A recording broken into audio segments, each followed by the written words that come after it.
Hi guys, welcome the Pakistani family reaction में। उम्मीद करता हूँ आप सब खैरियत से होंगे, जहाँ होंगे खुश होंगे, आबाद। मेरा नाम आजाद है। मैं नाना जी। तो यार काफी ज्यादा लोगों की रिक्वेस्ट आ रही, खान सर का नया वीडियो आ चुका है लेकिन ये बात है इन दिनों खान सर बड़ी वीडियो डाल रहे हैं यार, हफ्ते में 3-4 डाल चुके हैं और यकीन मानो पता ही नहीं लग रहा कि मतलब कब आ रही है कब नहीं आ रही। छोटी वीडियो कम से कम दिन में 5-6 डाल रहे हैं। अच्छा, अबे यार बहुत इनकी आ रही है वीडियोस। तो यार अभी एक और लेटेस्ट वीडियो है जिसपे बहुत ज्यादा लोगों ने बोला कि भाई इस पे रिएक्शन दो। Al Zawahiri killed by US drone, Balochistan conflict है, पाकिस्तान आर्मी का हेलीकॉप्टर क्रैश हुआ है, सारी बात इन्होंने बीच में की है। देखते हैं मतलब यार टू बी ऑनेस्ट इतनी रिक्वेस्ट हमें किसी वीडियो की नहीं आई यार। हाँ, हर वीडियो के नीचे भाई खान सर का नया वीडियो जल्दी से उस पर रिएक्शन दो। तो लेकर आ चुके रिएक्शन, तो कौन करते हैं 3, 2, 1 स्टार्ट। जय हिंद। अलकायदा का सरगना यानी सर्वे सर्वा ऐमान अल जवाहिरी मारा गया। ये 9/11 हमला का एक मास्टरमाइंड था। देखिए 9/11 हमला हुआ था 9/11 2011 में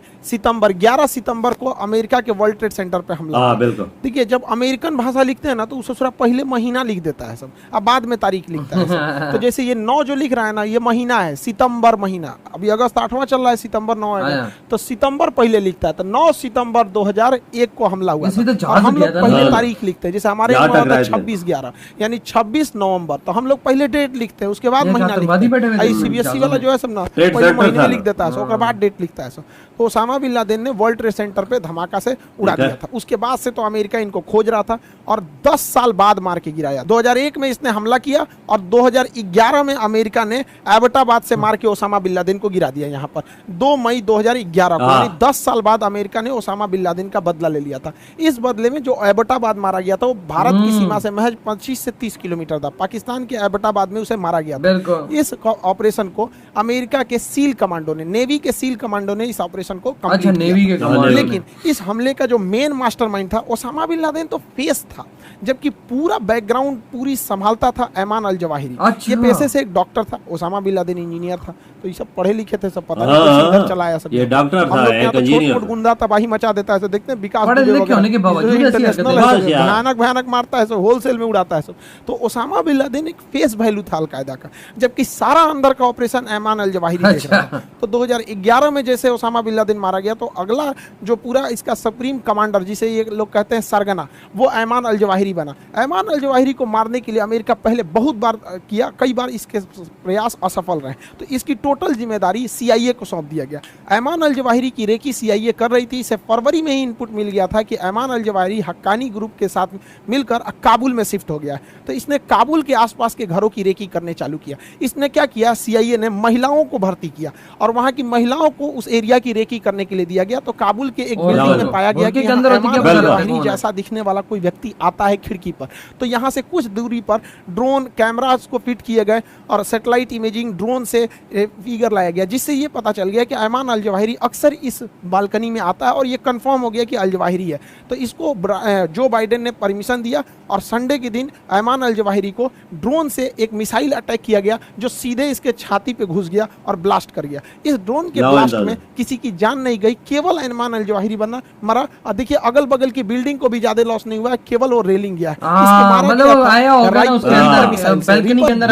ये रिपर ड्रोन एक हमलावर ड्रोन है, लंबे समय तक इंड्योरेंस, इसमें हेल फायर मिसाइल लगाई गई थी। इस हेल फायर मिसाइल की खासियत है कि आगे वाले भाग में इसमें गाइडेंस सिस्टम है और पीछे वाले भाग में फ्रेगमेंटेशन है। मतलब इस फ्रेगमेंटेशन मतलब ये नोकीले इसमें धातु के रॉड होते हैं जो सीधे किसी के व्यक्ति के अंदर घुस सकते हैं। और इसे मारा गया जब, तो ये सीधा यहाँ पे ऐमान अल जवाहिरी खड़ा था, सीधे आके एकदम छाती पे घुस गया। किसी को पता भी नहीं चला। ये ब्लास्ट नहीं होता है, बल्कि धारदार चाकू की तरह शरीर के अंदर घुस जाता है और ऐमान अल जवाहिरी की वहीं पर मृत्यु हो गई। इस मृत्यु के बाद सारे आतंकवादी एक हो गए सब, अलकायदा, तालिबान और पाकिस्तान में पन रहे जो पाकिस्तान का तालिबान है, तहरीके तालिबान पाकिस्तान जो है TTP, वो सब एक हो गए। और इन तीनों को ये लगने लगा है कि इस हमले में पाकिस्तान ने इसका साथ दिया है और कहीं ना कहीं पाकिस्तान भी सॉफ्ट हुआ है आतंकवाद के मुद्दे पर। अमेरिका जिस तरह से कहता है आतंकवादियों को, पाकिस्तान अब उस तरह से दबाने लगा है क्योंकि इनके पास भिखमंगे हो गए, पैसे नहीं है। तो अब ये तीनों मिलकर इनसे दुश्मनी कर लिया। अब इन चोटों को समझ में आ रहा है कि सांप पालेंगे तो एक दिन तुम्ही को काटेगा। यहाँ पर अब क्या हुआ है कि अमेरिका यहाँ पर इसी बीच बलूचिस्तान, पाकिस्तान के लिए सबसे बड़ा सरदर्द बना हुआ है बलूचिस्तान। 2030 में बलूचिस्तान टूट के अलग होगा। पहला विभाजन पाकिस्तान का हुआ, बना जब 1971 में यहाँ हुआ, 2030 बलूचिस्तान में बाढ़ आया हुआ था और बलूचिस्तान में यहाँ से आर्मी के टॉप कमांडर्स का हेलीकॉप्टर जा रहा था। तो ऐसा कहा जा रहा है कि इसके ऊपर भी वहाँ बलूचिस्तान रिबल्स ने हमला किया था। इस हमले में इसमें यह पूरा का पूरा हेलीकॉप्टर क्रैश कर गया और उसमें टॉप लेवल के अधिकारी थे। लेफ्टिनेंट जनरल सरफराज अली ये अगले सेना प्रमुख होने वाले थे और इमरान खान के काफी करीबी थे। ऐसे ही गया ससुरा, उसका करीबी मारा गया। दूसरा ब्रिगेडियर अमजद हनीफ, ये ब्रिगेडियर रैंक के थे। ब्रिगेडियर खालिद, ये इतने बड़े बड़े अधिकारी थे। मेजर अहमद, मेजर मन्नान, ये इतने बड़े बड़े अधिकारी इसमें मारे गए हैं यहाँ पे। तो ऐसा कहा जा रहा है कि ये दुर्घटना भी हो सकता है और साथ में ये भी हो सकता है कि बलूचिस्तान रेबल्स ने यह किया। दोनों बातें चल रही हैं। अलकायदा के मारे जाने से यहाँ पे एक बलूचिस्तान रिबल आतंकवादी मतलब उग्रवादी पहले से अलगाववादी है। यहाँ तहरीके तालिबान है जो पाकिस्तान को कहता है कि जिस तरह तालिबान ने अफगानिस्तान को कब्जा किया, हम पूरे पाकिस्तान को कब्जा करेंगे। यहाँ अलकायदा मराया है, वो ऐसे ही भड़का हुआ है पाकिस्तान के ऊपर और तालिबान का बॉर्डर डिस्प्यूट चल रहा है। अब सारे आतंकवादियों की वजह से पाकिस्तान क्या हो चुका है, पीस गया है और बहुत जल्दी अब उसका यह वाला एरिया बलूचिस्तान हाथ से जाने वाला है। इसको समझिए कैसे। देखिए पाकिस्तान के पास पैसे की कमी थी, तो पाकिस्तान बहुत बार अमेरिका से कहा, अमेरिका ने तो फोन भी नहीं किया पाकिस्तानियों को यहाँ पर। तो वहाँ के जो सेना प्रमुख थे उन्होंने जो बाइडेन से डायरेक्ट कहा कि हम आतंकवाद के खात्मे में आपकी मदद करेंगे, लेकिन प्लीज आप IMF को कहिए कि वो इन्हें लोन प्रोवाइड करें। तो IMF कुछ हद तक विचार कर रहा है लोन का, इसलिए ये आशंका जताई जा रही है कि पाकिस्तान ने भी इसमें बहुत हेल्प किया होगा अमेरिका का। यहाँ हो सकता है, पाकिस्तान के पास पैसे है नहीं। पाकिस्तान का जो फॉरेन एक्सचेंज है, इनके पास कुल विदेशी मुद्रा भंडार एकदम गिर चुका है, $8 बिलियन का है। इन चोटों के पास $8 बिलियन का विदेशी मुद्रा भंडार है और कर्जा इनके पास $250 बिलियन का। ये चोटा किस यूनिवर्सिटी में इकोनॉमिक्स पढ़े हैं सब हमको नहीं समझ में आ रहा है। औकात है 8 बिलियन की, पैसा लिए हैं $250 बिलियन की और इनका 1 रुपया, पाकिस्तान का 1 रुपया, जो पाकिस्तान का जो रुपया है इतना नीचे गिर गया है कि $1 240 रुपया पहुंच चुका है। अभी थोड़ा गिरा है यार महंगाई। अभी हमारे यहाँ देखिए, हमारे यहाँ $1 69 से 80 रुपए के बीच में, 80 राउंड द फिगर, 80 से थोड़ा बहुत आगे पीछे चलो 80 का। और यहाँ देख रहे हैं 3 गुना भयानक, तो हमसे 3 गुना महंगाई में जा रहे हैं यहाँ पे। जबकि आबादी देखिए कितना कम, उत्तर प्रदेश बराबर आबादी, ये छोटा सबसे इतनी चुकी आबादी को नहीं संभाल पा रहा है, क्या कहेगा सब इसको। तो खैर अमेरिका तक मदद कर रहा है, लेकिन जैसे अमेरिका मदद करेगा आतंकवादी इनके ऊपर चढ़ जाएंगे सबकी ससुरा, तूने हमको क्या कर दिया, मरवा दिया। अब इनके पास पैसे नहीं है, अब ये जाएंगे कहाँ पे, अपनी जनता को भूखे मरने तो छोड़ेगा नहीं कोई भी देश, तो लोन भी चुकाना है। तब ये गए लोग लोन मांगने कहाँ पे, चाइना के पास। कहें लोग कि भैया हमको लोन दे दो। आखिर ये लोग तो अल्टीमेटली चाइना के ही रखेल हैं ये लोग, तो लोन मांगने वहाँ गए, लेकिन हो गया यहाँ खेला। चाइना के पास अभी भयंकर बवाल चल रहा है। चाइना ने पूरी दुनिया में घूम घूम लोन बांटा था, श्रीलंका में बांटा, अफ्रीका में बांटा, बांग्लादेश में बांटा, म्यांमार में बांटा, और सारे देश लोन चुका नहीं पाए। कंगले हो गए। अब चाइना के बैंक और जो लोग चाइना के बैंकों में पैसा रखे थे वो लोग गए मांगने कि हमारा पैसा दो, तो बैंक कर रहा आपका पैसा तो श्रीलंका को दिए थे डूब गया, आपका पैसा माली को दिए थे डूब गया, आपका बांग्लादेश को दिए थे डूब गया, म्यांमार को दिए थे डूब गया। अब वहाँ के लोग उतर गए कि चोट्टा हमारा पैसा तुम डुबा दिए यहाँ पे। तो चाइना गवर्नमेंट ने सड़कों पे टैंक उतार दिया, कहा कि ससुरा तू नहीं, तुम ज्यादा कूदेगा उड़ा देंगे तोरा टैंक कैसे, इतना खतरनाक है सब। तो एक तो इनके पास पैसा नहीं है, ये पैसा देने वाले भी नहीं है। दूसरा चाइना फंसा हुआ भी ताइवान इशू वाले पर, तो चाइना इनको पैसा नहीं दिया। दूसरा चाइना के लोग पाकिस्तानियों से बहुत ज्यादा चिढ़े हुए हैं, क्योंकि इधर कई ऐसी घटना हुई हैं जो पाकिस्तान के अंदर बम ब्लास्ट हुए हैं, उसमें चाइनीज वर्कर मारे गए हैं और टारगेटेड मारे गए। दासू डैम में मारे गए थे, उसके बाद चाइनीज सब AK-47 लेके ड्यूटी करता था, बस से जो जा रहे थे उस बस को जला दिया गया, चाइनीज जिंदा जल गए वहाँ पे। तो डर के मारे चाइनीज ऐसे लाइन लगा के भागने लगे वहाँ पर, कराची एयरपोर्ट से भाग गए। सोच रहा कहाँ रहेंगे हम चाइना में। तो चाइना पाकिस्तान के ऊपर लोन तो दिया नहीं, कर्जा माफ किया नहीं, उल्टे लगा दिया $11.6 मिलियन का फाइन कि दे चट्टा कहीं का, हमारे नागरिक मरे हैं, ओह। सुरक्षा दो, ले नहीं तो लगाया इसका है। पैसा दो यहाँ पर। तो पाकिस्तान के पास तो था नहीं, गरीबी में आटा गीला हो गया। पाकिस्तान को हर हाल में अपना कर्ज हटाना पड़ेगा वरना पाकिस्तान दिवालिया हो जाएगा। इसके लिए पाकिस्तान के संसद ने एक ऐसा विधेयक पास कर दिया कि पाकिस्तान अपने किसी भी एसेट्स को, जैसे हाईवे हो गया, एयरपोर्ट हो गया या फिर बंदरगाह हो गया, इसे विदेशी को बेच सकते दौर हैं। फटे और तुम इसके लोगों पे खिलाफ भाई। कोई भी व्यक्ति सुप्रीम अपने कोर्ट मुल्क में की नहीं चीजें कोई बेच जाएगा। सकती है। अपने ये मुल्क को पहले ही बेच रहे सुप्रीम हैं। कोर्ट को साइड कर दिए। अब इन्होंने ग्वादर पोर्ट तो बेच रखा है, ग्वादर पोर्ट बचा नहीं, इनका एयरपोर्ट कोई लेने वाला है नहीं यहाँ पर। तो हो सकता है कि ये हाईवे वगैरह को बेचे कि भैया तुम यहाँ से टोल वसूल के ले जाओ यहाँ पर। हद तो तब हो गया वहाँ की महिलाएं इसका विरोध करने लगी, क्योंकि चाइनीज जो थे पाकिस्तानी लड़कियों को लेके जाने लगे चाइना में। किसी भी देश के लिए इससे शर्म की बात क्या हो सकती है। ये पाकिस्तानी न्यूज है, देखिए यहाँ पाकिस्तान का झंडा भी है। ये पाकिस्तानी लड़की को गर्ल को लेके जा रहा था चाइना में, यहाँ पर विरोध हो गया यहाँ पे। तो अब पाकिस्तानी लड़कियां अब जाएंगी कर्जा उतारने के लिए। अंदाजा यार कोई लगाओ। भी देखो, हम लोग को भी इतना शर्म लगता है देश सुनते कि पाकिस्तान वालों का क्या क्या हाल हो गया वहाँ पे। ये हाल है, और पाकिस्तान के लोग भी देख रहे होंगे तो ये आप ही के यहाँ का न्यूज है, ये हमारे यहाँ का न्यूज नहीं है। चाइनीज भड़क गया कि हम ले के हाँ, जाएंगे ये उसको कुछ यहाँ पर। सुनने में तो आया ये है। हाल हो गया पाकिस्तान का, और उसके पास बेचने के लिए कुछ है नहीं। सीपीईसी सड़क में ऑलरेडी उसने कर्जा ले रखा है, इतना बड़ा सड़क बनाने में और चारों ओर फैक्ट्री लगाने में। फैक्ट्री तो लगी नहीं। दूसरा ग्वादर पोर्ट इसने 40 साल के लिए लीज पर दे रखा है, तो इसके पास अब बेचने के लिए कुछ है नहीं। अब ग्वादर चाइनीजों का में 40 बलूचिस्तान साल के के एरिया लिए में दे कब्जा दिया। होते जा रहा है। बलूचिस्तान खनिज संपदा से बहुत भरा हुआ है, और बलूचिस्तान के खनिज को चाइना निकाल रहा है, और यहाँ बलोच वाले मिल के उसको मार रहे हैं। बलोचों का कहना है कि ससुरा हमको अलग करो, जब तुम हमारे साथ भेदभाव करते हो तो हमको अलग करो। देखिए हाँ, ये उनका पाकिस्तान नारा की है। समस्या हाँ ना। समझिए, कोई भी देश को एजुकेशन बहुत जरूरी और हम इंडिया में ना लगे हुए हैं कि उस इंडिया में देश के कश्मीर में अंदर जुल्म हो रहा जाहिलियत हाँ। है, ये हो रहा है, वो हो रहा है। अपने पाकिस्तान अंदर की में चीजें नहीं देखनी। जो पंजाबी लोग हैं उन्हें ज्यादा वैल्यू दिया जाता है। कहा जाता है कि गोरे गोरे लोग होते हैं, बहुत अमीर होते हैं, पढ़े लिखे हाँ, होते हैं। तो पंजाबियों को पाकिस्तान में बिल्कुल। सबसे ज्यादा Exactly। वैल्यू पंजाबियों को दिया जाता है, उसके बाद वैल्यू सिंधियों को दिया जाता है। पाकिस्तान में यही दो लोग इज्जत से जी सकते हैं, और सबसे कम वैल्यू दिया जाता है बलोचों को। तो बलोच को इज्जत नाम की कोई चीज नहीं मिलती है।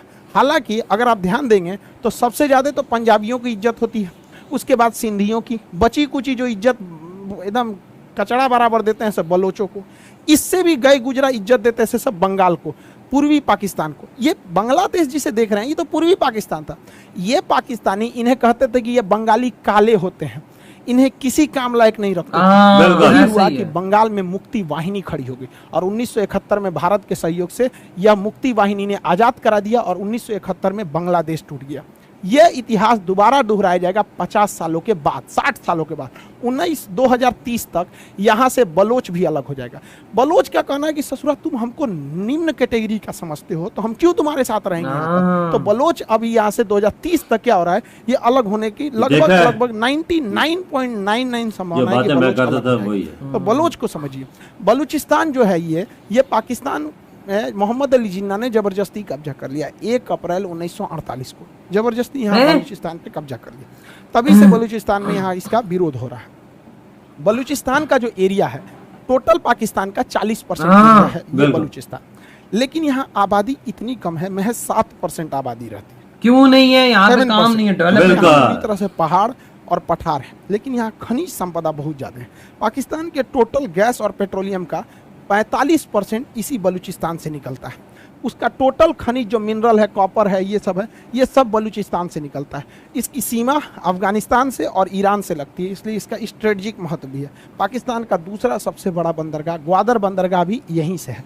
सीपीसी सड़क भी इधर ही जा रहा है। लेकिन इन सारे चीज़ों में बलूचिस्तान के लोगों को रोजगार नहीं दिया देखा गया, है? यहाँ कोई भी ऐसा ही। डेवलपमेंट नहीं किया गया, ना ही कोई कायदे की ये आज यूनिवर्सिटी करते तो दी ये गई, ना ही नौबत ना। हेल्थ केयर इंफ्रास्ट्रक्चर को बढ़ावा दिया गया, ना ही किसी इन्वेस्टमेंट को यहाँ लाया गया। यहाँ किसी भी तरह का डेवलपमेंट नहीं किया गया, और उल्टा तो यहाँ पे सेना लगा दिया गया जो यहाँ लोगों को घर में घुस घुस के मार देती है, और चाइनीजों को भर दिया गया जो यहाँ की लड़कियों को उठा के लेके चले जाते हैं। तो ये एरिया में भीषण नहीं, बवाल हो गया। बलूचिस्तानी कहाँ से अब इन निकलने लोगों का देते कहना हैं, है वो कि उनके क्या बाद रहेंगे, भी आगे अलग के रहना 47 चाहते हैं। होती तो ये है। बलोच बिल्कुल। वाले लोग अलग रहना चाहते हैं। अब यहाँ पे डबल समस्या समझिए कि बलोच जो है इनको भारत का समर्थन है, ये भारत के मतलब फेवर में रहते हैं। देखिए जब भी बलोच का झंडा देखिएगा तो इंडिया का झंडा साथ में रहेगा। तो बलूचिस्तान में ये अशांति देखकर यहाँ पर तहरीके तालिबान पाकिस्तान, ये भाई साहब देख रहे हैं, ये जो हीरो की तरह है, तो हम लोग के लिए तो ठीक है, ससुरा मार रहा है पाकिस्तान को, मार भाई तुम और तगड़ा है एकदम यहाँ पे। तो हम लोग के लिए क्या कचरा, हमारे दुश्मन का दुश्मन हमारा दोस्त इंटरनेशनल रिलेशन में तो यही होता है, लेकिन हम लोग थोड़ा एथिक्स वाले हैं, खुल के सपोर्ट नहीं कर सकते हैं इनका।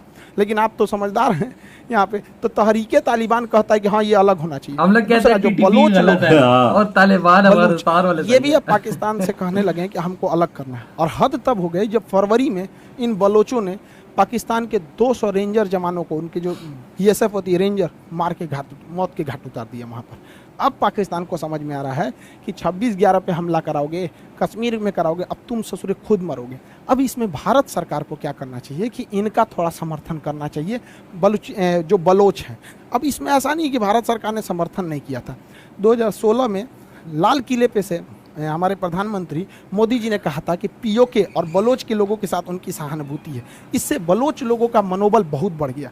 अब बलोचों का मनोबल बढ़ेगा ना तो ये विद्रोह कर देंगे, लेकिन ये लुका छिपी की तरह नहीं हो पाएगा। और हाँ, ये बात हम समझते हैं कि प्रधानमंत्री हो, राष्ट्रपति, विदेश मंत्री, इनके एक लिमिटेशंस है, ये कुछ भी बातों को नहीं बोल सकते, लेकिन हम लोग तो बोल सकते हैं। हम लोग तो कहते हैं भैया खुला समर्थन है भारत का। बलोच लोगों से कहते हैं कि इशारा समझो, हम लोग भी खुला समर्थन इशारों में ही किए थे मुक्ति वाहिनी का, और 1971 में अलग बिल्कुल हुआ था। यही बात। जितने बलोच भाई लोग हैं, आप आगे बढ़ो, हम आपके पीछे अइबे करेंगे, हमारा विकास पीछे से आएगा, सब आएगा यहाँ, बस एक बार आगे बढ़िए।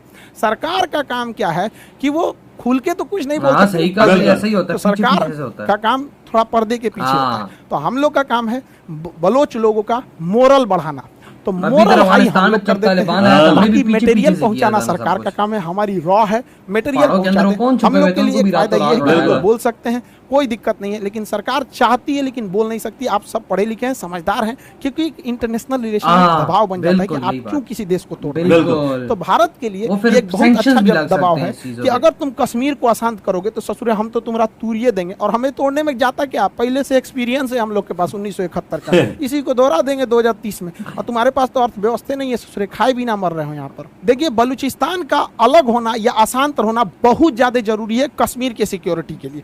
बलूचिस्तान पाकिस्तान का 40% एरिया है, अगर ये अशांत हो गया, यहाँ विद्रोह हो गया आज़ादी के लिए, तो पाकिस्तान को अपनी सेना को यहाँ से बुलाना पड़ेगा कश्मीर से, और यहाँ पर जाके इंसर्जेंसी को शांत करना पड़ेगा, जिससे कि हमें फ़ायदा होगा और कश्मीर शांत होगा। तो कश्मीरी भाइयों की शहादत न हो, कश्मीर शांत हो सके, भारत का कश्मीर भारत के साथ कंधे से कंधा मिला के चल सके, वहाँ भी विकास हो सके। इसलिए कश्मीर के विकास के लिए ये जरूरी है कि एक नए देश का उदय हो, और इसके लिए जहाँ तक हो सके हम लोग से तो जितना बनता है कर सकते हैं। हम मोरल बढ़ा सकते हैं, आइडियाज आगे बढ़ा सकते हैं, लेकिन मटेरियल सरकार ले आएगी। बलोच लोग, आप याद रखिए, आपको आगे बढ़ना पड़ेगा। आप एक कदम आगे बढ़ाइए, बाकी सारा काम हम लोग कर देंगे। ये बलूचिस्तान का ये एरिया अशांत होना जरूरी है, इससे एक तीर से दो निशान होगा। एक, पाकिस्तानी आर्मी इधर मोबिलाइज होगी, दूसरा पाकिस्तान का जो चाइना का ये जो CPEC का सपना है ये भी धाराशायी होगा, ग्वादर पोर्ट का पूरा पैसा फंस जाएगा। अब ससुरा चाइना, अब चाइना की मजबूरी बनेगी कि उसको मलक्का होके ही आना पड़ेगा, क्योंकि पहले उसका आइडिया था कि इधर से इधर अरब सागर में चले जाएंगे, भारत को बाईपास कर देंगे। अब ससुरे बाईपास करके देखो, हिंद महासागर में तो उड़ारे करके मारेंगे चाइनीज लोगों को। तो भारत सरकार के लिए बहुत जरूरी है बलूचिस्तान का मामला खेलना, और अभी मौका बहुत बेहतरीन है बलूचिस्तान वाले लोगों के लिए। मोरल के साथ साथ मटेरियल की भी जरूरत है, और बलूचिस्तान वाले लोगों को भी कहते हैं एक बार तो आपको आगे बढ़ना ही पड़ेगा। एक समय था जब पाकिस्तान जो था ना, चाइना के गोद में बैठा था। आइए, हमारा चचवा क्या बोलता था, ये छोटा क्या कह रहा था कि हमारी और चाइना की दोस्ती हिमालय से भी और समुद्र से भी गहरी है, चोट्टा कहीं का। अब बोलो कि हमारा और चाइना का कर्जा हिमालय से भी ऊंचा है, समुद्र से भी गहरा है, दूसरे के बल पे कूदेंगे। देखिए, मेन आप समझिए गहराई से, कभी भी किसी भी देश को अगर आगे बढ़ना है तो किसी दूसरे देश पे नहीं कूदना चाहिए। एक समय था ये ससुरा अमेरिका के दम पे कूदता था, बाद में चाइना के दम पे कूदा, दोनों ने लात मार दिया। तो ये मोरल है लेसन, किसी को दूसरे देश पे नहीं कूदना चाहिए। यूक्रेन तो कूद रहे थे, मरा गए छुट्टा। दूसरा कि हर देश को अपने खुद के विकास पे ध्यान देना चाहिए, दूसरे के टांग नहीं लड़ाना चाहिए। हम लोग मंगल ग्रह तक चले गए, ये ससुरा भी कश्मीर में घुसने के लिए सोच रहा है। तो अगर ये टांग नहीं लड़ाता, कश्मीर से 370 हट गया, धीरे धीरे आने वाली जितने कश्मीर के उग्रवादी हैं सब, ये चोट्टे 30-40 साल में मर जाएंगे सब। उसके बाद नई जनरेशन वो भारत से कंधे मिला के चलेगी, उसको पता ही नहीं चलेगा 370 क्या है। लॉन्ग टाइम में सोचिए यहाँ पर। दूसरा, हर देश को अपना भाई एजुकेशन पे 370 में बड़ा ध्यान लोग देना हैं चाहिए। वहाँ। पाकिस्तान ने कभी एजुकेशन पे ध्यान नहीं सही दिया। कहा। और सबसे जरूरी आत्मनिर्भर बनिए। हम लोग आत्मनिर्भर की ओर बनेंगे तो किसी की जरूरत नहीं पड़ेगी। और सबसे खतरनाक जो चीज किसी देश को बर्बाद कर देता है, धार्मिक लोगों का देश के ऊपर वर्चस्व हो जाना। यहाँ फ्रांस देखिए, फ्रांस के राजदूत को लात मारो, इनको मारो, उनको मारो। अरे यार, धार्मिक चीजें घर के अंदर की चीज है, बट देश के ऊपर धर्म हावी नहीं हो बनना चाहिए। क्योंकि धर्म एक ऐसा चीज है जो कभी मतलब आप उसमें आपको प्रॉफिट लॉस कुछ सोचना ही नहीं देता आपको। तो पाकिस्तान में क्या हुआ, यही सारी समस्या हुई, धर्म हावी हो गया। आज पाकिस्तान जा रहा है यहाँ पे 2030 तक, ये गारंटी है, लिख लीजिए यहाँ पर, कि पाकिस्तान का बलूचिस्तान टूटेगा और उसमें हम लोग भी अपना योगदान देंगे। क्योंकि डिजिटल इंडिया का यही तो फायदा है यहाँ पर, ताकि हम अपनी बात वहां तक पहुंचा सकते हैं। एक्चुअली इंटरनेशनल रिलेशन के टॉपिक काफी कॉम्प्लिकेटेड होते हैं। इसमें एक चीज को समझने से पहले आपको कई अलग अलग चीजों की जरूरी होती है यहाँ पर। अब क्लास में क्या होता है कि आदमी पूरा का पूरा एक लंबा लेक्चर लिया रहता है क्लास में, डेली 4 घंटा 5 घंटा, तो एक फाउंडेशन बिल्ट हो जाता है, तो समझने में इजी हो जाता है। खैर, हमारी कोशिश रहती है कि एकदम सरल से सरल भाषा में आपको ये चीज़ों को समझाया जा सके। आई होप आप समझे होंगे। बाकी जो क्लासेज चल रहे हैं तो यार इसी के साथ तो ये वीडियो खत्म। यार वजह खान साहब ने तो सब कुछ खोल के बयान कर यार ये दिया। बंदे ने क्या ऐसी बातें बोली, बीच में हंसी भी आई है, लेकिन थोड़ा सा अजीब ही लगा यार। ऐसा पाकिस्तानी देखो, ऐसा पाकिस्तानी हम नहीं चाहेंगे कि बलूचिस्तान देखो अलग हो, क्योंकि वो हमारा हिस्सा है, जाहिर बात है। अब हर एक के देश का जो हिस्सा है वो नहीं चाहेगा कि वो से अलग हो, लेकिन वहाँ पे सिचुएशन ही ऐसी बन रखी है। अब देखें, अब जिस तरह अमेरिका ने ड्रोन से उड़ाया है, ठीक है, उस बंदे को, ठीक है, उसमें वाकई में ये बात चल रही है कि पाकिस्तान अमेरिका के हल्के काफी पाकिस्तानी लगे हुए, इधर उधर बातें बड़ी चल रही हैं, मतलब कि मीडिया पे भी आई थिंक ये बात चली है। तो अब वो टीटीपी वाले, अलकायदा वाले और तालिबान एक हो गए और वो पाकिस्तान को इसका जिम्मेदार ठहरा रहे हैं। अमेरिका तो पहुंच नहीं सकता, वो पाकिस्तान को कह रहे भाई तूने उसकी मदद की, सब्र कर। बिल्कुल, ये तभी हेलीकॉप्टर भी क्रैश हुआ है। अब वो पापा, वो तो दो बातें चल रही है ना। अब वो नहीं पता यार, वो ऊपर वाला जाने। देखो, हमें इस बारे में नहीं पता कि वो क्रैश हुआ है। देखो, क्रैश भी हो सकता है। मोटी मोटी बातें, बातें जो बलूचिस्तान का एरिया है ना, वो ऐसा है कि उधर हालात ठीक नहीं, बिल्कुल हालात ठीक नहीं। वहां पे देखो, अब सैलाब आया हुआ, पूरा बलूचिस्तान डूब चुका है इस टाइम पे। वहां पे जो टीटीपी है या बीएलए है, वो भी कह रहे भाई हमें तो तुम लोग करो अलग। और चाइना को कह रहे तुम लोग यहाँ से शार्ट हो जाओ, तुम लोग यहाँ से शार्ट नहीं होगे तो तुम्हें बमों से और गोलियों से उड़ाएंगे, तो तुम लोग निकलो यहाँ से। ये वो 75 साल हो पुजे हुए ना, इतने गुस्से में कि बंदा बयान भी नहीं कर सकता। क्यों पुजे? उनको तरक्की की कोई चीज ही नहीं मिली। आप देखो यार, पाकिस्तान, आधा पाकिस्तान की सारी चीजें बिल्कुल वहां से बलूचिस्तान से निकल रही है और उधर ही डेवलपमेंट नहीं है ना। बिल्कुल, गैस निकल रही है, कुदरती और मादनियात निकल रही हैं। कोई उधर पैसा लगाएगा तो वो ना बोले ना, वो तभी बोलते हैं, वो देखते हैं दूसरे शहरों को सोचते हैं मेरे ही हमें कुछ नहीं मिला। और दुबई में जाके देख लो तुम लोग, सहरात उधर उन्होंने बड़ी बड़ी बिल्डिंगें खड़ी कर, यार उधर वहाँ पे भी यही है। मतलब चलो पहाड़ी है और चीजें, वहाँ पे भी अगर अच्छे से सिस्टम्स हो तो भाई A1 सब। ये अगर 40% ऐसा भी बलूचिस्तान पे लगाते हैं, 40 क्या पापा, मैं कहता हूँ 10% लगाते हैं ना, तो ये आज चीज नौबत ना होती। ये उधर कुछ भी नहीं है ना, जिधर से गैस निकलती है उस इलाके को नहीं दी हुई थी। सुई, आज जो उसका नाम है सुई, गांव का नाम है। वहाँ पे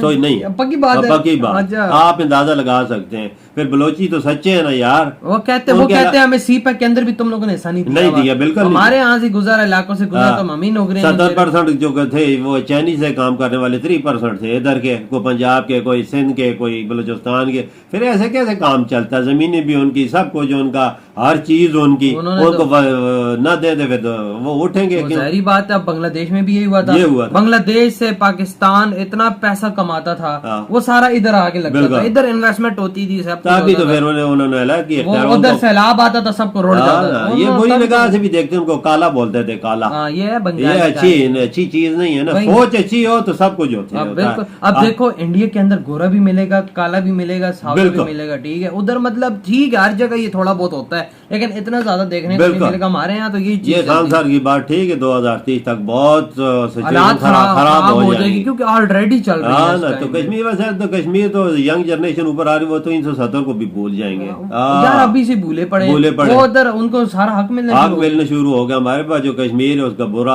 हाल, इधर से भी आवाजें उठ रही हैं, हमें अलग इंडिया के साथ मिलना, पता नहीं क्या क्या बातें चल रही हैं। लेकिन यार इमरजेंसी तौर पे ना, अगर पाकिस्तान, मतलब कि अभी हमारे खुद हालात खराब हुए हुए, पैसा नहीं आ रहा, कुछ भी नहीं आ रहा।